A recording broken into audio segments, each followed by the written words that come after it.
Con Mauro Cavallone, docente di marketing internazionale all'Università di Bergamo, vogliamo parlare di questo TTI Sardegna. Oggi una prima giornata di formazione, perché è importante la formazione turistica. Beh, il punto di vista da cui partiamo è che durante l'incontro con il buyer si ha poco tempo e bisogna essere in grado di riuscire a trasmettergli in modo chiaro ed efficace quali sono gli aspetti principali dell'offerta turistica che si propone, dove ci si differenzia, che cosa caratterizza, come si crea valore per il cliente. E quindi in questa giornata riflettiamo su questi due temi: la differenziazione rispetto alla concorrenza durante l'incontro con l'interlocutore e cercare di capire chi è la persona che abbiamo di fronte. E lo facciamo presentando la teoria di un professore americano che è Davide McClelland. Cosa dice questo professore? Come si può catalizzare l'attenzione?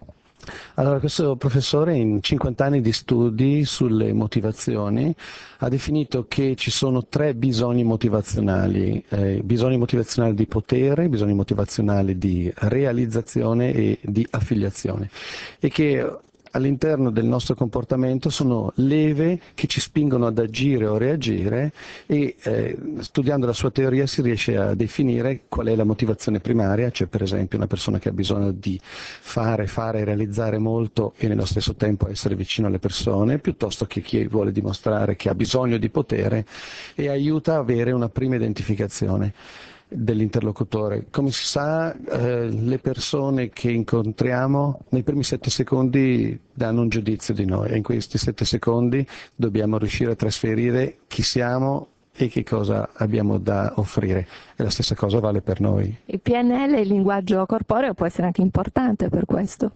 Anche questo fa parte delle tecniche, quindi chi è più abituato ad ascoltare, a guardare, a vedere piuttosto che essere cinestesico aiutano, e nei paradigmi piuttosto che nei predicati verbali uno capisce, si dice mi ascolti, non puoi dirgli ti faccio vedere, e quindi altri aspetti che consideriamo nella parte conclusiva di questa giornata. Parliamo della Sardegna. Il pacchetto Sardegna è facile da vendere? Dipende. La Sardegna è una destinazione meravigliosa.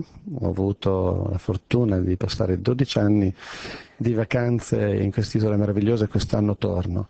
Per me è importante tenere presente due cose. Uno, che oggi il nostro interlocutore ragiona, quindi il buyer, la famiglia, il buyer per chi acquista il pacchetto, ma la famiglia quando ne diventa il potenziale acquirente, ragiona di sicuro tenendo presente il budget a propria disposizione, ma guarda anche il tempo di percorrenza che c'è da dove abita alla destinazione sarda, e quindi la concorrenza è sì legata a un'offerta, a un marketing mix, quindi a un rapporto prezzo-qualità, quello che offre in Sardegna piuttosto che le altre, ma è oggi molto importante tenere presente il tempo che il cliente ci impiega a venire da dove è a qui rispetto alle località concorrenti. Quindi problema di trasporti. Quindi attenzione al tempo dedicato, perché se una persona ha tanto tempo, tipo la terza età, uno può dedicare tutto il tempo che vuole, ma se una famiglia ha dei bambini piccoli e pensa di fare 6 ore di volo d'aereo, forse diventa un po' più difficile tenerli buoni, e nello stesso tempo la distanza e il tempo influisce molto sui costi. Esatto. Quindi insomma la ricetta qual è? Cercare di conciliare qualità con ovviamente anche i costi che devono essere concorrenziali con quelli di altre mete turistiche, e poi cercare di incentivare e potenziare anche la rete di trasporti.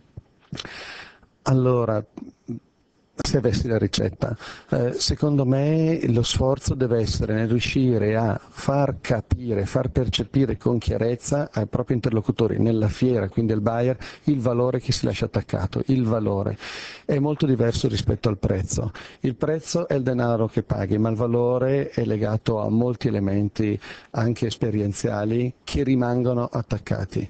E credo che sia molto importante riuscire a costruire dei pacchetti piatti in cui ogni singola componente, che può essere l'acqua cristallina, che può essere Pardulas Hesseadas, che può essere l'aria, l'ossigeno, piuttosto che l'archeologia, dia dei pezzetti di valore che sommati facciano capire la differenza tra quest'isola meravigliosa e le alternative che possono essere italiane piuttosto che internazionali con cui i clienti si raffrontano. Nel ricordo può esserci messa anche l'ospitalità sarda. Molto importante. E io ricordo sempre una delle prime volte che sono venuto in Sardegna, quando ai tempi non avevo 3 giovanotti e quindi venivo con mia moglie in moto, ero dalle parti di Oristano, ci siamo fermati per consultare una cartina e un signore è uscito da un podere e ha detto bisogno avete. E questo è un ricordo bellissimo, sì, ospitalità sarda in tutte le sue declinazioni, come persone, come modalità di operare, come siete capaci voi di essere vicini alla gente e quindi è senz'altro un elemento di differenziazione. E poi i cibi eccezionali. La Sardegna ha un mix di elementi veramente vincenti. Insomma, lei è un cultore della Sardegna. Grazie, professore. Grazie a voi e che venga tantissima gente in Sardegna quest'estate. Grazie.